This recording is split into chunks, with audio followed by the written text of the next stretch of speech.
Small talk time. I'm Joshua Jones with Fun and Affordable Magic the Gathering. Let's get straight into it. It's Horde EDH. If you don't know, it's a variant of Magic the Gathering where you, as your play group, play your commander decks against a Horde deck that you've created. It's your life versus the Horde's mill. So the Horde deck's going to have 100 cards. Whenever you deal damage to the Horde deck, instead of taking damage, it would just mill from the top, equal to that amount of damage. You get 20 life per player. So if you're playing with 4 players, you're going to have 80 life, and you're going to have 4 decks of EDH to deal with. So obviously it's going to be easier, but you can just take on the Horde with just you and a buddy. And in fact, if you really wanted to, and you were thinking about doing solitary, you could just run this deck Goldfish style. All right, that's about the gist of it. I don't think I forgot anything there, so let's move on and tell you how this game is played.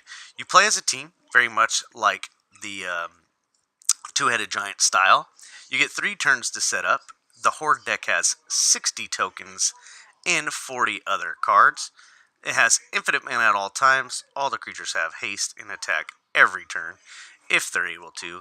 And you reveal cards from the top of the Horde deck on the Horde's turn until you reveal a non-token, and then you go to combat. You go from there. When deciding blockers, just talk amongst yourself as a play group. It's supposed to be pretty random, but if you wanted to do it like how you would do it if you were blocking, that seems to be fine too. On occasion, you don't run into a planeswalker or something like that, and I say you should probably just attack the planeswalker straight up, because they're going to provide more advantage for the team. But again, if you wanted to do it random or just talk amongst your team, that's what you can do. This game style play with the Horde is kind of reminiscent of the Arch Enemy style, but Arch Enemy, there has to be a loser. So, and there also has to be a winner. So, sometimes people don't like doing Arch Enemy so much because of that kind of like hate out atmosphere. In this gameplay, you kind of work as a team, so you get that team atmosphere. Not hating on Arch Enemy at all. I think it's also a cool variant. But you could play 3 players versus the Horde. That's how I would do it. And then I would just have, if you have a 4-player play group, I would just have one be like the game manager and just kind of make the decisions for the Horde and for you guys if there's decisions to be made as far as blocking and whatnot, and then run the Horde deck itself. All right. Yep. Of course, I got to provide you with a deck, because that's what we like to do here. And I decided to go with Goblins. So you can run 60 Raging Goblins as your tokens, or if you want to save a few bucks, run 60 1/1 Goblin tokens. And, nobody's going to hate you for that. But Raging Goblin's pretty cheap, and it adds some flavor to the deck more than the tokens do. Unless you have some special tokens, like maybe those unstable foils or something. And then we have our low impact goblins. So these are goblins that don't have a very high impact on the board, and they're the goblins that you're going to want to be seeing when you're playing against the Horde, because they'll be flipping over tokens and tokens and tokens. And if you run into one of these guys, you're like, oh, whew, cool, we can manage this. And then we have our medium impact goblins. So they're the ones that you're going to run into that where you're like, oh, okay, this might be an issue, but you could figure it out and deal with it. So guys like the King here that give a boost, or flyers like the Battle Squadron, okay. And then we have Goblin Assassin, which whenever a Goblin comes in, you got to flip coins, and then each player sacrifices if their coin comes up. Tells now, even though with the, say you're playing with 6 people, man, I got to get that right. Whenever you're playing with 3 people, you will have 60 collective life. It is important to note that you're going to each have to sacrifice creatures if the coin comes up tails, because you are not him. You are not a creature he controls. Are you him? And then we have the high variance cards. So these are the cards that you don't want to see if your intent is to beat the Horde. But if you do see, you'll be like, oh yeah, that's broke. We have Throne, Impact, and Bogart. They'll get you coming in. They'll get you going out. And they'll get you after they attack if they stick around. It's Horde time. Get ready for it.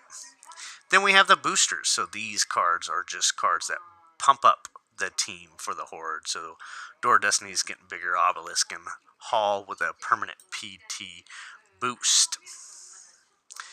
That's Horde Magic. That's Horde EDH. That's Horde time. Get ready for it. You could check this particular Goblin build out at MTG Goldfish 878347 for $16, and that's just for the 40 cards. Now I have Krenko Mob Boss in the deck, but if you want, you could just replace it with a Raging Goblin and go with the Goblin tokens. The reason why I included Krenko in the deck is because it was my first commander deck, and I figured if you want Variance on top of Variance, then you can go ahead and play Krenko as the commander of the Horde deck. And the way you would do that is just make it so where even though you have infinite mana, you don't allow the Horde to cast Krenko until turn 4.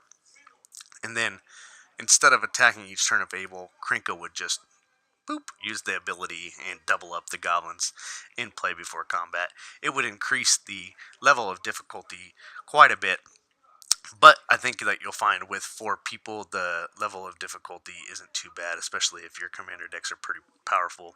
Actually, playing against the Horde with some restricted decks, especially like the ones we do here on this channel, you're going to find out that it's actually just pretty possible to win that way too. You definitely don't want to play your Zur Infinite Combo on turn 2 style deck to beat the Horde, because that's not going to be any fun for you.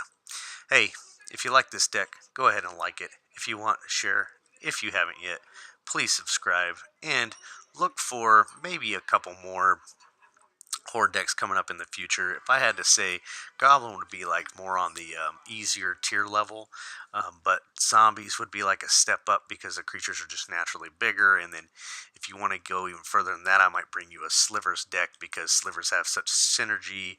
Maybe an Eldrazi Horde deck because they're all so big. And then, you could just go with whatever you like. In fact, if you have a favorite, if you have a least favorite tribe, you could throw a Horde deck together and just kind of be like, stick it to them. I'm Joshua Jones with Fun and Affordable Magic the Gathering. Go ahead and check out some of the other videos we do right here on your screen, and we will see you next time.